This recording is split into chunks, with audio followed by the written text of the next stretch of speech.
Շնորհակալություն, շնորհակալություն, սիրելի ժողովուրդ, շատ կառուցելն էլ մի բան չի, հիմա եկեղեցին էլ իմ վրա դրեցին, բայց կկառուցենք, Նարեկ, կկառուցենք։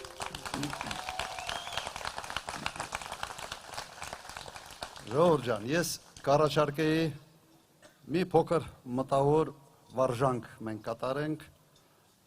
և պատկերացնենք, թե մենք 21 թվականի մայիս ամիսն է,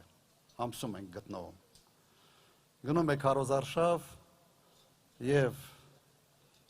Նիկոլ Փաշինյանը ասում է հետևյալը. ժողովուրդ ջան, ձեզ սիրում եմ, սրտիկներ, աջ, ձախ, ես անպայման մտավոր վարժանք է, ես չեմ ասում։ Անելու եմ ամեն ինչ, որ տրանսպորտը էժանանա, անելու եմ ամեն ինչ, որ աղբահանման գները էժանանան, անելու եմ կամ հակառակը, թանկանան, անելու եմ ամեն ինչ, որ ձեր գույքահարկը այնքան թանկանա, որ դուք վարձով ապրեք սեփական տներում, ժողովուրդ ջան, այդքան ձեզ սիրում եմ։ Անելու եմ ամեն ինչ գիշեր ցերեկ, որ Արցախը հանձնենք, որ եռաբլուրը եռապատկենք։ Ու պատկերացնում եք, հետո ինքը հաղթում է և ձևավորում է մեծամասնություն խորհրդարանում։ Հնարավոր է դա ընդհանրապես պատկերացնել։ Այս մարդիկ, այս քաղաքական թիմը, քաղաքական խարդախներ են, խաբել են մեր ժողովրդին, ասել են մեկ բան, արել են ճիշտ հակառակը,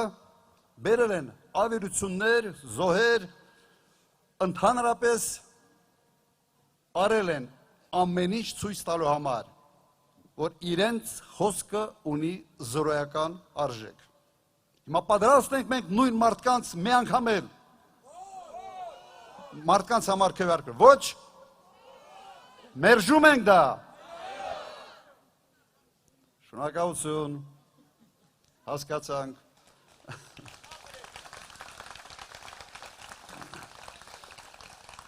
Հիմա ինչ ենք առաջարկում մենք։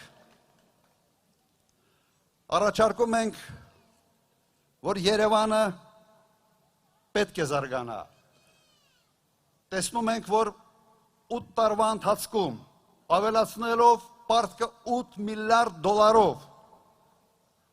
չեն իրականացնել գոնե մեկ խոշոր ծրագիր Երևան քաղաքում, գոնե մեկը, բայց գետինը չեք մտնում, խոստանում էիք Աչափնյակի մետրո, 0, մեկ տրանսպորտային հանգույց չեք լուծել, Երևանում խցանումները դարել են պրոբլեմ, ամեն մարդ օրվա մի զգալի մասը անցկացնում է խցաններում, խոստանում էին կանաչապատում, ունենք ավելի աղտոտված օդ Երևանում, սա նորմալ չի, թիմի համար, որը 8 տարի իշխանության գլխին է, և կրկնեմ, 8 միլիարդ դոլարով ավելացրել է պարտքը։ Հիշեցնեմ, Լինսի հիմնադրամով ամբողջ ծրագիրը եղել է 230 միլիոն դոլար։ Հիմա ես կարող եմ ձեզ Երևանում մի քանի օր պտտացնեմ ցույց տալով, թե ինչ է կառուցված այդ ծրագրի շրջանակներում։ Ուր են այդ 8 միլիարդ դոլարը։ Լափել են, միայն ուտելով չեն կարող, ոնց որ իրենց բան այդ ուրախ ավտոբուսի մեջ ցաղ օրը ուտում են, նույն ձևի այդ 8 միլիարդը բերել են, կերել, զարմանալին է, որ մարսում են, փորկապ չունեն, այդ փորկապը լինելու է հունիսի 7-ից հետո, հունիսի 8-ին, գիտեք չէ մի սարք կա, այն որ մեջը ջուր են լցնում, փորկապի միայն բուժման գործիքը դա է, բուժելու ենք, պացիենտը բուժման կարիք ունի, ժողովուրդ ջան։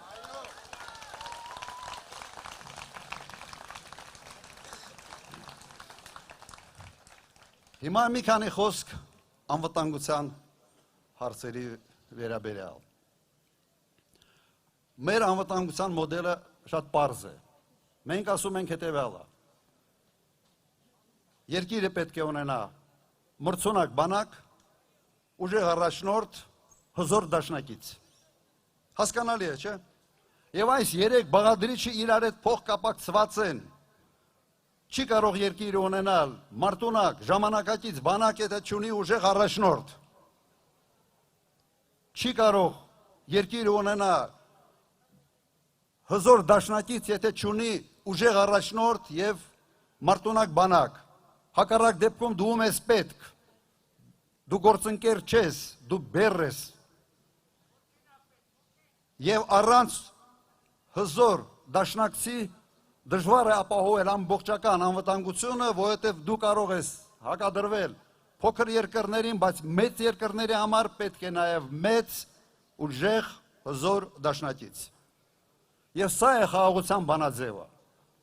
Հակառակ դեպքում խաղաղությունը ոչ թե հենված է օբյեկտիվ հանգամանքների վրա, այլ մեկ մարդու քո հակառակորդի բարի կամքի վրա։ Լավ առաստեսավ, թե վատ երաստեսավ։ Ուրեմն մեր բանաձևը սա է։ Ինչ ունենք մենք այսօր, այս երեք բաղադրիչից։ Բանակը դարել է պահականին բանակ, որտեղ բանակի 90%-ը այո միայն պահակություն է անում։ Երբեք լսել զորավարժությունների մասին, ոչ թե պարադի մասին, զորավարժությունների մասին։ Քանի տարի է չի եղել, ոչինչ չի արվում։ Ժամանակակից բանակը չի կարող լինի պահակային բանակ։ Ուժեղ առաջնորդ ունենք մենք ուժեղ առաջնորդ այսօր։ Խայտարակություն է կզած, ծնգած,